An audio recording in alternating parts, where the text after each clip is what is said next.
Eddie Murphy, the dude's a legend. He's an American treasure. He's a notable Saturday Night Live alumni. He's a stand-up comic genius. Though in his peak years, dude was quite homophobic. I'm afraid of gay people. Petrified. I have nightmares about gay people. I have this nightmare that I go to Hollywood and find out that Mr. T is a fat.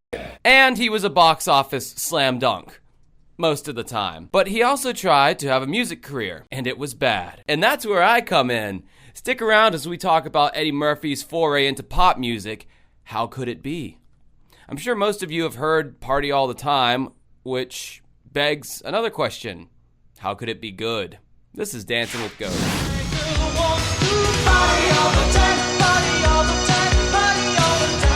Ah, yes, the infamous Eddie Murphy song that everyone ironically plays at any party, gathering, or hipster dive bar. This song has joined the ranks of ironic 80s classics such as Rick Astley's Never Gonna Give You Up, Europe's The Final Countdown, or Men Without Hats' The Safety Dance. And much like the aforementioned artist, Eddie Murphy legitimately thought he had a chance at perhaps having a career in the music industry, despite already having resounding success as a comedian and actor. However, in 1985, when Murphy made an honest-to-goodness attempt at breaking into the pop music world as a legitimate contender, he failed miserably. One can't help but to think the only reason Eddie Murphy's album charted at all was people's fascination with the burgeoning movie star turned would-be pop artist. But in a pre-Will Smith world, transitioning from an actor to a pop star or vice versa was seemingly unheard of. Well, let's preface that. A successful transition was seemingly unheard of. What happened to your plan to make Braden jealous? It backfired. He switched to Mitzi, and so I'm switching to you. Eddie Murphy got his start on Saturday Night Live in the early 80s, where he portrayed many popular characters that would go on to be immortalized whenever people would think of that time period of SNL. It was said that Eddie Murphy's talents were one of the few things keeping the show on life support during those lean years where Lorne Michaels had left the show. Murphy would eventually try his hand at stand-up comedy to much critical acclaim, with his 1989 comedy special Raw getting a theatrical release. And I mean, do I really have to mention the dude's acting career? I'm pretty sure anyone with a pulse already knows about the movie work of Eddie Murphy. The 1980s were peak times for Eddie, and he could seemingly do no wrong, so why not try your hand at music? Seems easy enough. The truth is, even as a kid, Eddie had always wanted to be a singer, and even though his comedic chops proved to be more viable, the music dream never died. After his many commercial successes, Eddie had installed a studio in his house and tapped Prince for help recording his first album. Prince ended up fizzling out, which drew the attention of Rick James, via his brother Charlie Murphy, who at one point saw Prince as his rival. Not to mention, Rick's career was already on a downturn by 1985, so lending his name to a rising star seemed like a win-win. Out of the 8 songs on this very short LP, Eddie Murphy only wrote 3 of those songs, and when they credit somebody with writing a song, I've always wondered exactly how much did they actually write. Did he write the lyrics? The chord changes? Did he write any of those synth parts? The bass line? A big part of me is thinking, no fucking way. But no matter, Eddie had the help of not only Rick James, but also of Motown legend Stevie Wonder. There was also an interesting bet that Eddie mentions in the liner notes of this album. And to Richard Pryor, my idol, with whom I have a $100,000 bet. No mother effer, I didn't forget. What was the bet with Richard Pryor? He bet me, when I told him I was doing a music album, he said he bet me $100,000 that I wouldn't put out a music album where there's no jokes and nothing, it's just all music. He said you'll never do it. And I bet him $100,000. And I did it, and he never paid me. He never paid you. Comedy legend Richard Pryor had indeed bet Eddie Murphy $100,000 that he wouldn't make a record. But the story that's been circulating on the internet goes more like Richard Pryor bet Eddie Murphy $100,000 to make an album because Richard thought Eddie couldn't sing. And now, I'm sure Eddie didn't want to admit that on national television, so he changed it to make an album that wasn't funny and didn't have any jokes. Either way, I thought that was a fun little detail that turned out to be true. So let's finally get to this album proper. The album starts out with the song Do I? Do I, do I, do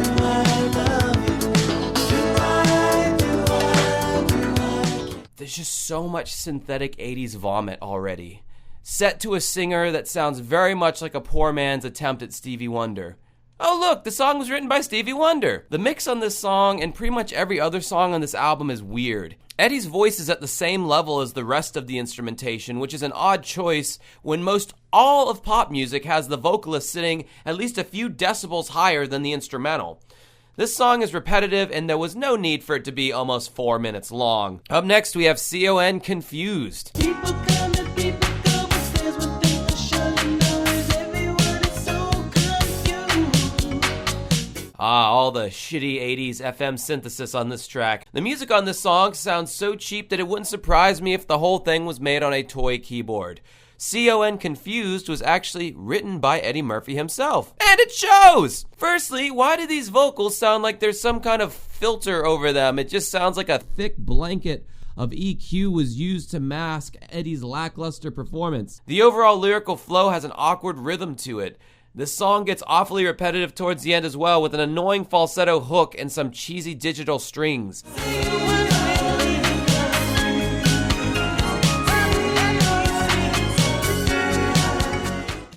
You had the capability in the 80s to have a real orchestra or string section on your song that would have sounded 100 times better, yet you chose this. Why did artists have such a raging boner for the fakest sounding shit in the 1980s? Up next, we have the album title's namesake, How Could It Be? And oh god, this is the cheesy 80s ballad part of the record.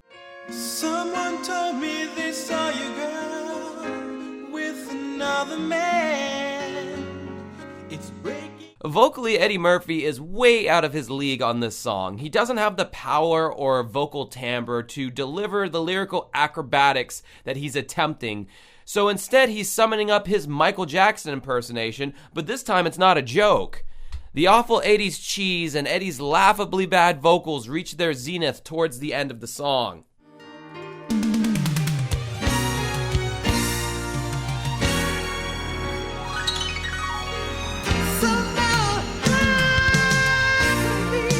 Bro wants to be like this musical counterpart to Rick James and Stevie Wonder, but he just ain't getting it. Much like Stevie Wonder could never be Beverly Hills Cop. Know what you're good at and just lean into that. Up next we have I Wish, parentheses, I Could Tell You When. I hate when songs do this. My band might even have a song where we use the parentheses things in the title.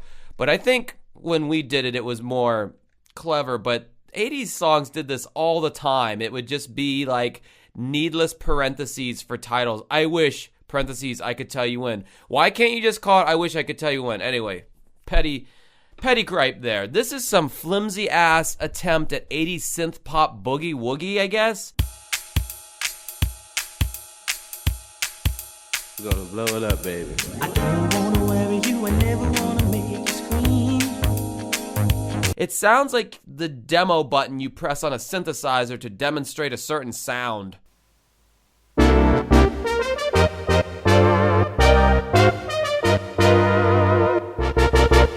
The vocal quality on this recording is asshole. Thriller came out a full 3 years earlier and sounds 100 times better production-wise.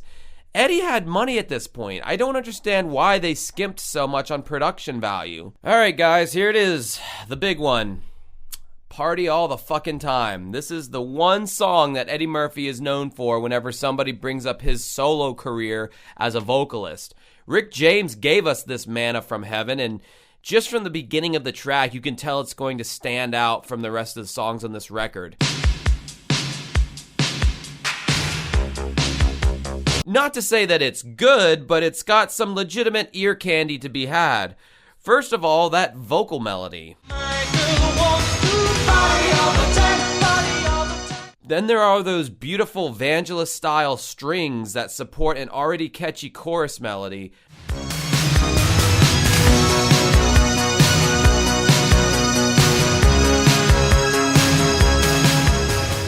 And finally, you have the occasional vocal cameo by the super freak himself, Mr. Rick James. She likes to buy me all the time. Now, this is one of those rare cases where the small cameo from the guest vocalist leaves you wanting to hear more from the guest vocalist than the actual featured artist. Like when Rockwell did that song Somebody's Watching Me, and he's doing his corny-ass Monster Mash talk singing, and then MJ hits you with, I always feel like somebody's watching me. it's like, yes, stay with that guy. I don't want the other guy. But no, this being an Eddie Murphy vanity project, Rick James is simply jiving along in the video and has about 10 seconds of actual vocals on the track. Now let's talk about the downsides of this song. First of all, had Eddie not been gifted that catchy chorus melody with those lush synth arrangements, this song wouldn't be shit.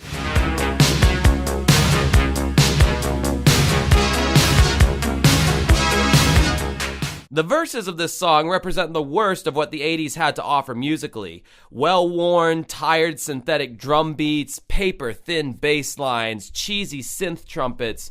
These are all over this thing, and even the most stalwart 80s Renaissance artists like The Weeknd are choosing to leave these sounds in the past.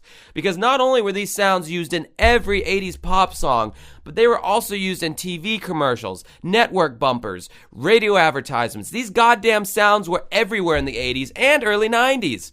Much like the D.D. King album that came out in 1989, this Eddie Murphy album sounds much more dated than just 1985. The second drawback of this song is Eddie Murphy's vocals. He's just not selling it. Sure, he can imitate copious amounts of singers in his stand-up routine, and it's funny. But when it comes down to Eddie having to have a unique sound of his own, it just falls flat. It only takes the first few seconds of this verse, the first verse, to realize that Eddie Murphy really isn't cut out for this corner of the entertainment industry. Girl, I can't understand it. Why you wanna hurt me? Which, speaking of that first verse, it takes a whopping 45 seconds to even get to any singing to begin with. You have to listen to 45 long, shitty seconds of 80s instrumentals before any vocals appear in this song. There are songs out there these days that don't even hit the 2-minute mark before they're already done. Even for 1980s standards, this was way too long of a song intro. And let's talk about the lyrics of this song. Girl, I can't understand it, why you want to hurt me. After all the things I've done for you. I buy you champagne and roses and put diamonds on your finger. Diamonds on your finger. And still, you hang out all night. What am I to do? And then, of course, my girl likes to party all the time, which is the main lyric of the song. They repeat that like 1,000 times. Then we get to the very short verse, too. I mean, there was very little lyric writing in this, but... Girl, I've seen you in clubs just hanging out and dancing. You give your number to every man you see, so she's a whore. You never come home at night because you're out romancing, fucking other people. I wish you would bring some of your love home to me. And then it's my girl wants to party all the time, ad nauseum. So, from the lyrics of this song, at worst, this song is about a pay pig. At best, this guy is the biggest simp the world has ever seen. This is about a dude who showers his dommy mommy with lavish gifts and money just so she can go out and fuck other men. Eddie doesn't even seem that upset about this in this song. He just seems more perplexed than anything else with the line, I can't understand it, what am I to do? Even though Rick James wrote these lyrics, I think he did so knowing who his intended target was. Rick would have never sang such cucky lyrics on one of his own songs. Charlie Murphy!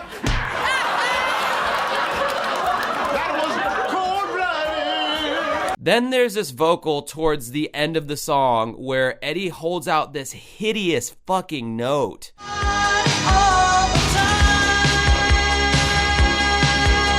Ow, that was painful. Now, I've established I don't think Eddie Murphy is all that good of a singer, and this was the big hold out the note for a long time thing that used to be super popular in pop music and has thankfully died out because it's fucking annoying. But if this record was going to be Eddie's proving ground, he had to flex that vocal prowess. But again, not much of a singer. If you listen closely, there's a synth note being blended with his own vocal to help keep him locked onto the correct pitch. Party all the time.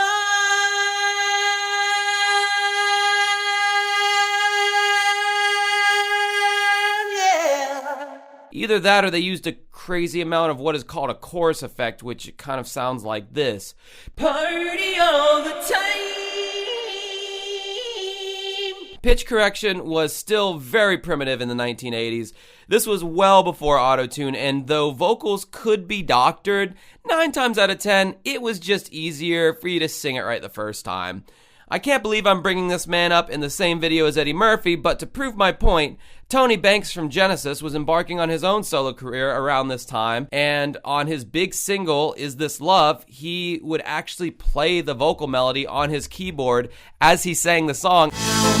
I stare out on the traffic in the city, even in the dark and the as a way to keep him on pitch, since, as some of you may know, Tony Banks also is not a very good singer. So, that's all I have to say about the song. Now let's talk about the music video. This video starts off with VU meters, track faders, a mixing console, and a running tape machine. We are in the studio, and you have no idea what's about to go down. Isn't this exciting? Eddie has made his grand entrance, and now he must go fulfill his destiny. And just like that, yet another side to the Beverly Hills Cop. Now I want to make fun of the band at this point. Just look at that fucking awful drum kit, that ugly electronic drum kit. The electronics company Simmons popularized these hideous electronic drum kits back in the 1980s, and many of the top recording artists were implementing them, including Genesis. But it was cool when they did it. Man, I know we're at peak 80s in this video, but did we really need an AI-generated 80s Guitar Hero in the background? Like, this dude serves absolutely zero purpose other than making the audience think this is a real band. There is zero guitar in this song unless it's so low in the mix it's barely blending with the more prominent synthesizers. There are actually 2 guitar players. The white guy is rocking the stereotypical Ibanez RG450DX, mouthful, which was the guitar for hair metal bands at the time, and the black guy is rocking what looks like to be a knockoff Eddie Van Halen Charvel style guitar. Sure, I guess this is great imagery to convey rock, but there is no rock to be had in this studio session. come home at night because you're out romancing. There's strumming, but there's literally just drum, synth, and vocal here. I hate it when they do this in music videos. They might as well be Jesse and the Rippers at this point. Rick James is the only one in the room coked up enough to sell any bit of this, which is probably why he was featured in the video in the first place. He was the rock that cemented this video having any shred of credibility. Nevertheless, historically, this is seen as a novelty song, much in the vein as Never Gonna Give You Up, only less popular. Up next, we have the song I, Me, We, Us. This is another one that Eddie wrote, and it sucks. He's doing his best James Brown impression until, what the fuck is this? Oh, I like to say The fucking audio clipped on his vocals here. He was so loud that it distorted for a few seconds. That right there, for a major recording artist on a major album, that's some shitty production. Anyway, this song feels very Living in America adjacent, with what sounds like an actual brass section, actual guitars, though thin and barely audible, and an actual bass guitar. These appear to all be real instruments. There's no low end whatsoever, and it's a very 1980s production style, but real instruments nonetheless. Unfortunately, the song still sucks. Which just goes to show you, having a real band doesn't mean shit if the songwriting is bad to begin with. Up next we have My God is Colorblind, another song and final song by Eddie Murphy.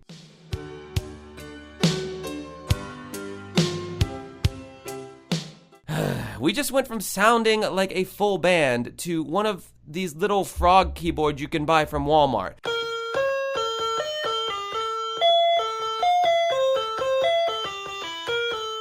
Why does all this shit sound so thin and plastic? My God, there is zero consistency on this album. Why is this song giving me Take the Long Way Home by Supertramp vibes?